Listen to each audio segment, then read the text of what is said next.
Good morning, Western Washington, and happy Tuesday. I'm Matthew Fab with Western Washington Weather, and today we're going to take a look at the forecast for the next few days here, including our next couple of systems coming up, and we'll also take a look at the latest update from Hurricane Melissa down in Jamaica.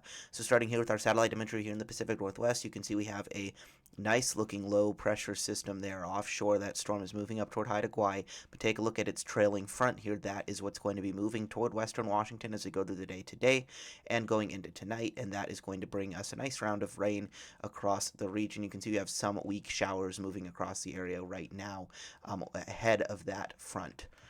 Taking a look at the radar, you can see just a little bit of drizzle, mainly south of Seattle and then up on the north coast. This will move through as we go through the morning hours, and then we'll have our main rain move in this evening. So we'll take a look at that in just a moment. But first, I want to take a look at this just really sobering satellite image. This is Hurricane Melissa here. This is the island of Jamaica. We're going for what likely is going to be now the tied for the most intense Atlantic hurricane landfall in history. This storm has deepened to 892 millibars, which is making it tied as the third most intense Atlantic hurricane at any time. Has winds up to 185 miles per hour sustained in that eye wall, and most of the time when Atlantic hurricanes reach these speeds, they are out in the open ocean or they're far from land. But as you can see here, Melissa is just hours from making landfall in Jamaica, and this is going to be very, very devastating. This is a catastrophic storm, just incredible storm surge and winds. This is, and again, the second strongest, or basically tied for the strongest Atlantic hurricane landfall ever. And there is a Hurricane Hunter aircraft in the storm right now, so the intensity may even get bumped up more. But this already is just staggering, and this satellite view is really sobering to see. And this storm is now going to move over Jamaica, probably get disrupted quite a bit, and then move it toward western Cuba, where it will really get torn apart over some of these mountains, but it will pack a devastating punch for parts of Cuba as well. So taking a look at the National Hurricane Center's forecast here, you can see that landfall in Jamaica expected in just a few hours, and then by early tomorrow morning, that landfall in Cuba moves across west or eastern Cuba there, and then moves through the Bahamas now as a Cat 2 storm, and then starts accelerating to the northeast by Friday, likely slamming into Bermuda as a highly sheared asymmetrical hurricane that will still bring a lot of impacts. But for Jamaica, this is likely to be a Hurricane Maria level catastrophic hit that is probably going to take months to years to recover from.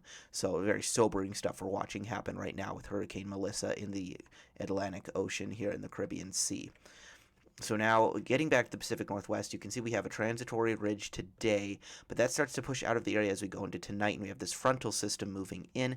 You see that trough clip us as we go through Wednesday morning, and then we start to dry back out again on Thursday with that ridge. But then you can see as we go into Friday, into Halloween, there you have this atmospheric river signature right here between the trough and the ridge, and that starts to push south into western Washington as we go through Saturday.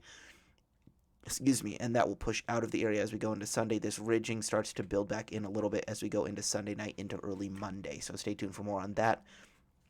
Taking a look at the precipitation forecast here, you can see some rain at times this afternoon, and then by about 5 p.m. that rain starts across most of the lowlands. This evening, overnight there, you can see moderate rain that continues all the way into about 8 a.m. there Wednesday. Then you have some post-frontal showers. You got a convergence zone right there across parts of Seattle and Everett, and then those showers diminish by the time we get to Wednesday night.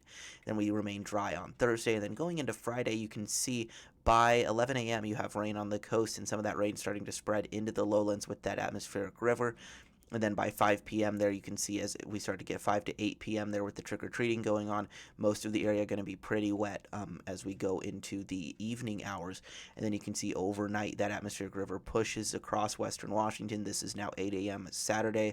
You can see moderate rain across the region that continues into Saturday afternoon, and then by Saturday evening it's pushing out, and we do have a convergent zone band behind that atmospheric river as it pushes south into Oregon. There you can see it getting hung up across parts of of eastern Washington as well as it moves south, and those showers diminish fully across western Washington by the time we get to Sunday night, and we go through that time change there as well.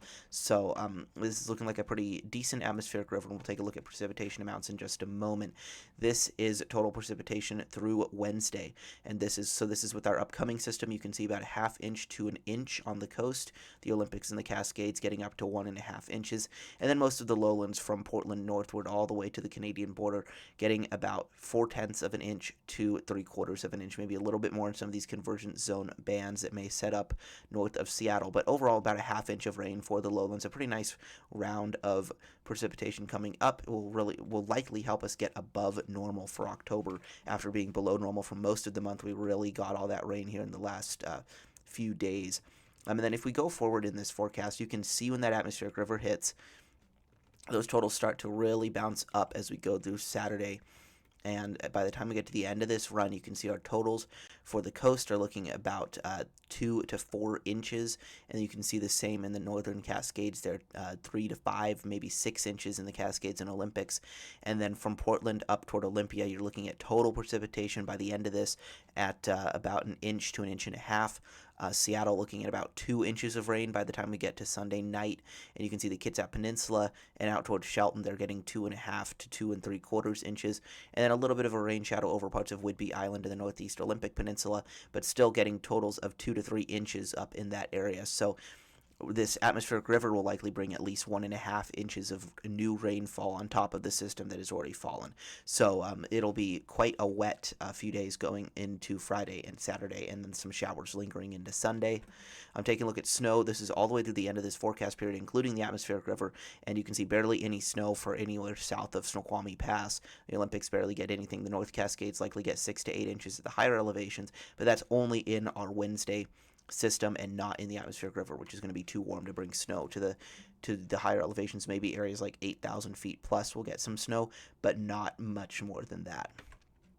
And then looking at wind gusts here, you can see as we go through this system today and tomorrow, there winds gusting 25 to 30 miles per hour across the lowlands. Maybe a few areas of some easterly winds out near the foothills that maybe could gust up to 30 miles per hour or so. And then you can see the northwest interior, 40 in Bellingham, 41 on Whidbey Island, and up toward 50 near the San Juans, and then up to 50 again there on the north coast, 35 to 40 miles per hour on the immediate coastline of Washington there. And as we go through the atmospheric river, we may get a little bit more wind in here, but nothing more than 35 miles per hour for the lowlands, 40 to 45 miles per hour on the coast, and then up to 50 miles per hour in the northwest interior there. You can see that as we go through Friday. You may get some winds 45 to 50 miles per hour for Bellingham, San Juans, and Whidbey as well. And then taking a look at that actual atmospheric river, just looking off into the extended forecast a little bit, you see our moisture plume with our system coming through this evening, and then we dry out with that ridge, and then you see the atmospheric river, and it starts hitting Vancouver Island, and then it starts to push southward slowly into western Washington through Saturday, and then moves south into Oregon and weakens before it gets to California. So we'll keep watching this because the forecast has been moving around a little bit, and we may get some more changes. So here is the European model forecast for temperatures. You can see today, Tacoma southward likely getting highs in the mid-50s to low 60s. A little bit of downsloping there with some offshore winds. Tacoma northward, they're likely getting highs in the mid-50s. Going into Wednesday there, you can see highs in the mid to upper 50s for most of western Washington. Thursday, we cool down a bit there with the systems, with the ridge moving through, and just some clouds and stuff like that. Highs in the low to mid 50s, maybe some upper 50s on the coast, a little bit of offshore flow there. And then Friday with the rain moving through, highs in the low 50s for western Washington, maybe upper 50s from Tacoma southward. So you can see pretty chilly Halloween there, especially north of Tacoma through most of the lowlands there, highs only in the low 50s. But then Saturday with that atmospheric river moving through, you get some warm air in there as well. Highs increase all the way to the upper 50s to low 60s for most of the region. Look at some of eastern Washington up in toward the 70s potentially. 70s in eastern Oregon, upper 60s in eastern Washington there on Saturday. And then as we go into Sunday, you can see we drop those highs a little bit to the low to mid 50s across the region. So looking at our extended outlooks for the first few days of November, you can see a decent chance of above average temperatures across western Washington, not substantially so, but just a little bit above average. And then you can see that continued signal for above average precipitation across most of the Northwest as we go into that first week of November. And then go and check out the Western Washington Weather merch store. Got some nice long sleeve shirts on there, including this cool tie-dye variety that you can check out there. So link is in the description below. And yeah, thank you all very much for watching. Be sure to subscribe to the Western Washington Weather YouTube channel here and follow the Western Washington Weather Facebook group. And then, of course, follow me on Blue Sky and Twitter there. So thank you all very much for watching. Stay tuned for the next video tomorrow as we look at the system that will have moved through by then. Be prepared for some rain this evening and overnight. And we'll continue watching that atmospheric river that could be coming up for Halloween. So thank you all very much for watching, and I'll talk to you all tomorrow.